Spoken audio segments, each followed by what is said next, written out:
स्वागत है मित्रों आप लोगों का एग्जाम स्टडी चैनल में। और यहाँ पे ध्यान रखिएगा, पुलिस की जो 23 से लेकर 31 जो एग्जाम होने वाला है उस पर आपको एक विशेष ध्यान देना है। विशेष ध्यान ये देना है कि जब कभी आप एग्जाम सेंटर में एग्जाम जो रिपोर्टिंग टाइम है उस टाइमिंग आप पहुँचे, 1 घंटे पहले पहुँचे और थोड़ा सा अपने धैर्य को बनाए रखिए, क्योंकि ये एग्जाम आपका धैर्य का एग्जाम है। और यहाँ पे आपको ये भी ध्यान रखना है, जब कभी आप वहाँ पे जाते हैं तो आप लोगों का जो एडमिट कार्ड है, आधार कार्ड है और फोटो, और प्लस साथ ही साथ आपको एक दो चीज़ों का और ध्यान रखना है। जब आप वहाँ पे जाते हैं तो आपको जेल पेन लेके नहीं जाना है। जेल पेन लेके नहीं, ये अलाउ नहीं एग्जाम में। आपको डॉट पेन लेके जाना है। 2 प्रकार का डॉट पेन होगा, एक आंसर भरने के लिए होगा और एक जो डॉट पेन होगा वो आप लोगों का जो आप लोग अपना बायोडाटा लिखते हैं वो होगा, ठीक है। 2 आपको जो एक मोटा जो होगा जो 10 रुपये का पेन आता है मार्केट में, जो हम लोग उससे गोला भरते हैं, जो आंसर शीट भरते हैं वो होगा, और एक जो होगा आप उससे अपना नाम और वगैरह पूरा डाटा फिलअप कर सकते हैं। और यहाँ पे ध्यान रखना है कि जब हम आंसर की भरते हैं तो हमें विशेष ध्यान रखना है। एक गलत तरीका, एक सही तरीका होता है भरने का, एक आपका गलत तरीका भरने का। सही तरीका क्या है कि आपको जो आंसर ABC में से कोई एक आंसर आपको देखने को मिले, उस आंसर को आप क्या करिए, उसको पूरी तरह से फिल करिए। तरीका ये है, अगर आंसर की गलत तरीके से आप भर रहे हैं तो जैसे आपने क्या किया कि पहले एक को भर दिया, ध्यान नहीं दिया, दूसरे को भी भर दिया, तो आप इसके चक्कर में इसको बड़ा कर देते, इसको छोटा, लेकिन ये आंसर आपको मान्य नहीं होगा।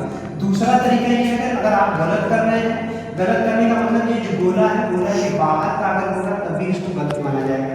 हाँ, आपको वहाँ पे व्हाइटनर का प्रयोग नहीं करना है और ना ही इसको कैंसिल करना है। ये क्वेश्चन आपके अमान्य होंगे, यहाँ पे ध्यान रखिएगा। और एग्जाम में जाने से पहले एक बात का ध्यान रखिएगा, जब भी क्वेश्चन आप अटेंड करते हैं, क्वेश्चन जब आप अटेंड करते हैं तो एक विशेष ध्यान रखना है। ऐसा नहीं कि पहला क्वेश्चन मान लीजिए बहुत टॉपिक से आ गया, दूसरा क्वेश्चन आपका मान लीजिए थोड़ा आसान हो गया, और या 3-4 क्वेश्चन लगातार टॉपिक से आ गए, तो आपको घबराना नहीं है, क्योंकि आपके लिए कम से कम 150 क्वेश्चन है। 150 क्वेश्चन अटेंड आपको करना है पूरी पुलिस एग्जाम में। 150 क्वेश्चन को एग्जाम में करना है, और हर सेक्शन का होता है, मैथ हो गया, रीजनिंग हो गया, जीएस हो गया, और आपका हिंदी का होगा। तो यहाँ पे ध्यान रखिएगा, ये जो चारों पार्ट आपके सामने मिल रहा है, तो मैथ का जो आपका 20 से 22 का अटेंड क्वेश्चन होंगे, 20 से 22 का 20 से 18 होगा।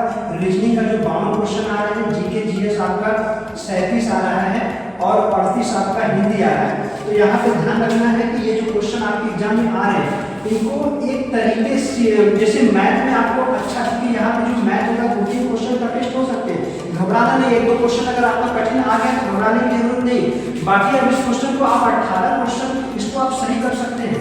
और जो रीजनिंग होता है, रीजनिंग देखिए प्रैक्टिस का सब्जेक्ट है, और रीजनिंग में विशेष ध्यान रखना है कि जो क्वेश्चन आपको लगे कि बहुत ज़्यादा लेंथी है, उसको छोड़ के पहले पूरा एक बार क्वेश्चन को पूरा अटेंड करते हैं। पूरा 150 क्वेश्चन को पूरा हम क्या करेंगे, 150 क्वेश्चन को पूरा अटेंड करेंगे। और यहाँ पे ध्यान रखिएगा, माइनस वाली का विशेष ध्यान रखना है, ज़्यादा से ज़्यादा क्वेश्चन आप लोगों का गलत न हो और आसान क्वेश्चन न गलत हो। जानते हैं एग्जाम में अगर सिलेक्शन जो बच्चे वही नहीं पा पाते हैं जो आसान क्वेश्चन गलत करते हैं। जब आसान क्वेश्चन आप करेंगे तो वहाँ पे सीधे सीधे आप एग्जाम से बाहर हो जाएंगे, एग्जाम से बाहर हो जाएंगे।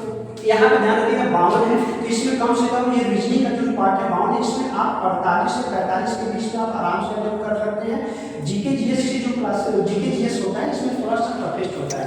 अगर टफेस्ट क्वेश्चन आ रहे हैं तो यहाँ पे ध्यान रखना है, टफेस्ट अगर आ रहे हैं तो टफेस्ट है तभी आपको 32 प्लस लेके जाना है।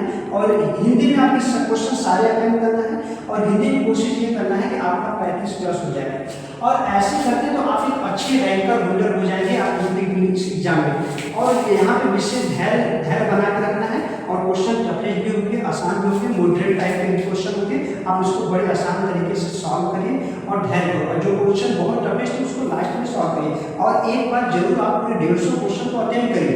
अटेंड करने के बाद जो क्वेश्चन आपको लगे बहुत कठिन है उसको आप आराम से सॉल्व करिए। और यहाँ पे ध्यान ये रखिएगा, यूपी पुलिस एग्जाम में आपको ये इतनी बड़ी वैकेंसी अब नहीं मिलने वाली है, इसलिए मित्रों ध्यान रखिए, पूरा 100% आपको क्षमता लगाना है, और 100% क्षमता लगा के इस एग्जाम को आपको अटेंड मतलब अच्छे से क्वालिफाइंग करना है, अच्छे रैंक लेके आना है। तो ध्यान रखिएगा, आप लोगों को एग्जाम स्टडी पीसी चैनल सभी विद्यार्थियों को यूपी पुलिस एग्जाम के लिए ऑल द बेस्ट।